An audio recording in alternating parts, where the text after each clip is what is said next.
Hello and welcome to my channel. Today's topic is coronavirus and the world economy. For some time now, the world has been in the grip of something that has been labeled coronavirus. It seems to come from nowhere and it seems to be everywhere. It seems to be like a phenomenon that has never been seen in the world, where something started very small and just spread everywhere.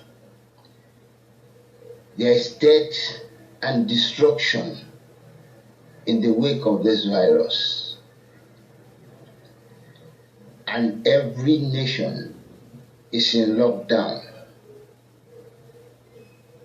And every day now, it starts to be looking as if the world economy will totally collapse. And when we are talking of collapse of the world economy, we are not talking of it affecting some countries, while some countries will be left standing.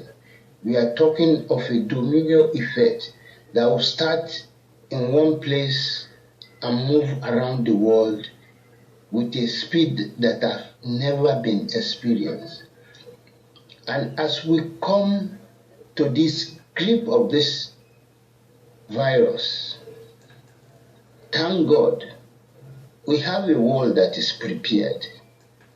After the Second World War, the world formed what we call the League of Nations, which metamorphosized into what we now call United Nations. Part of the program of the United Nations is to prevent the advent of another world war. And in doing that, they are not only thinking of preventing it, they are saying in case they fail, they set up a lot of scenarios where they think pessimistically and then set up brains to counter the pessimistic scenario that they were able to cook up. And so they have in place a lot of things that can counter this epidemic. If we see to the end and we still have people standing, the world will be able to rebuild itself. But that's not the reason for this topic. The reason for this topic is that, as the Bible says, that the old world will pass away and a new one will be formed. It seems it is this virus that is being talked about. As it sweeps and destroys the world economy as we have it now, as a lot of nations will be on their knees, the United Nations will become a force to reckon with for the first time since its creation. And the burden of rebuilding the world will be on the shoulder, squarely on the shoulder of the United Nations. And United Nations will spell wonders. But it's not only that. That's not what will bring the new world into being. It is that we have a lot of dead technology, obsolete technology, technology that is no more useful, that we are still holding on to. We are like a world in which our old garments that we are so used to turn useless. We are still valuing it and still wearing it when we have new ones. This virus will give us the opportunity of a new start in which we discard all the things that is no more useful. And we come up with a lot of things that will be useful for the world. The world will be a better place after this virus has swept clean the world of ignorance away from us, and we step into a new age that will be an age of enlightenment in the true sense of the word. The UN will see to it that all the oppressive laws and the shackles that is holding the world and not letting it go will be discarded off. We'll have a renewed energy source that will not pollute the world. There will not be any competing generating agencies. We'll come to the conclusion of developing one that will be useful for the world. The world that is coming, or that has come, that this virus is calling into being, will be a far, far better world than anything that we have seen. It will be a world in which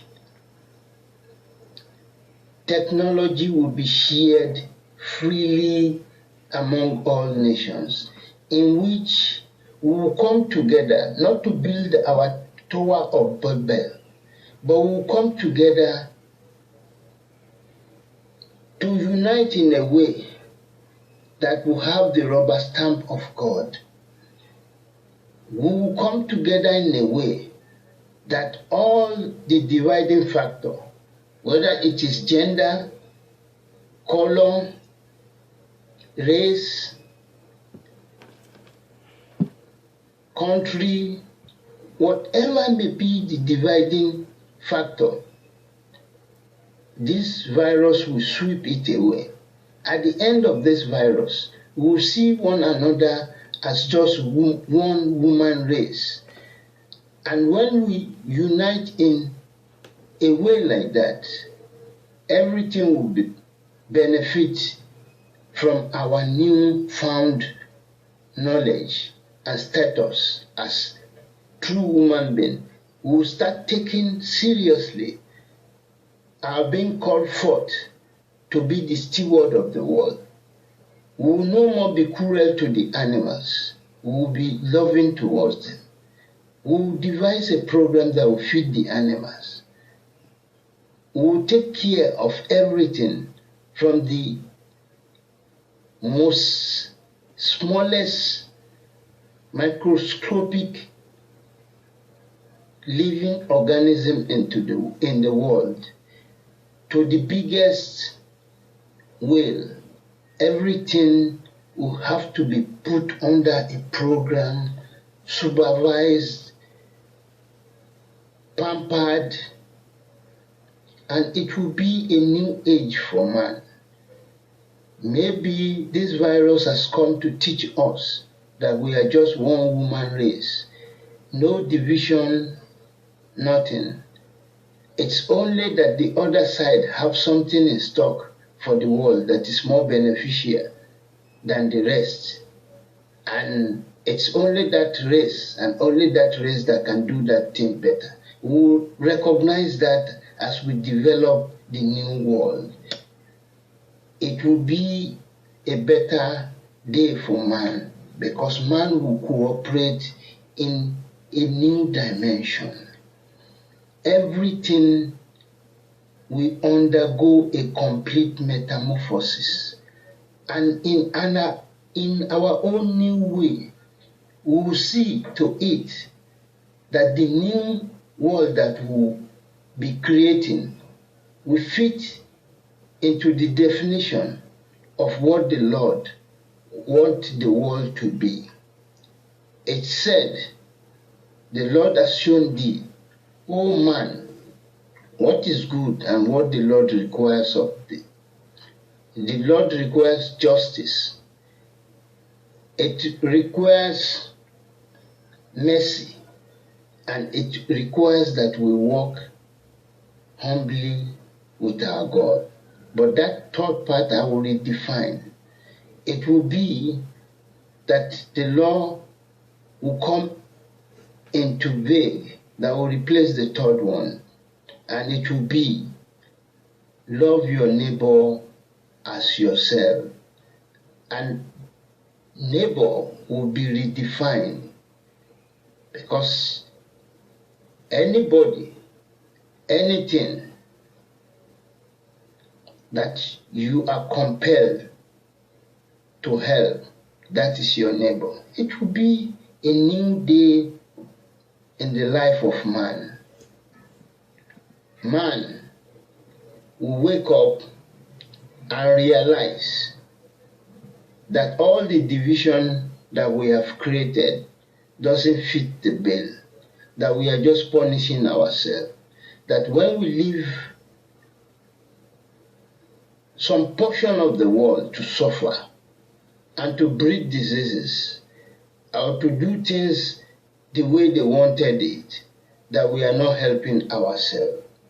That when we ignore that all useless technology can continue in part of the world, in some part of the world, while we ban it in the other parts, that we are not helping anybody, that we are just people living in the glass house that is throwing stone. It will be a better day for man. As we come to the realization that money can ease transaction, but money ruling us will only create problem for us.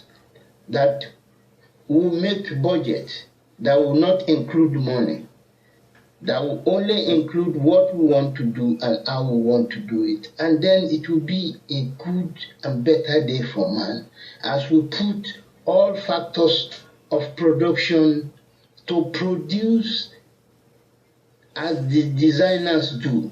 We only produce those things we want, and we will reduce to the bare minimum waste in the world, and everybody will live like a king. That is what this virus will mean for us. It will mean a very better tomorrow. The tomorrow that we've all been waiting for will come. We will no more hate one another, but we will love one another with the genuine love that is due to us. It will be a time like no other, because we have been faced with a disease like no other. A disease that we cannot call all the army of the world to tackle. A disease you cannot see. A disease that is there because someone told you that it is there. A disease you cannot see with your own naked eyes, and yet it's there, and it's able, something unseen is able to lock down the world, ruin all the economy that has been planned over a long period of time, and told us how stupid we are in the division that we are creating. This will be a new beginning for the world, a beginning that will be beneficial to man and to the animals and to everything that is in the world. For the first time, man will cooperate, and that cooperation will spell very vividly a new beginning for man. Thank you for your support.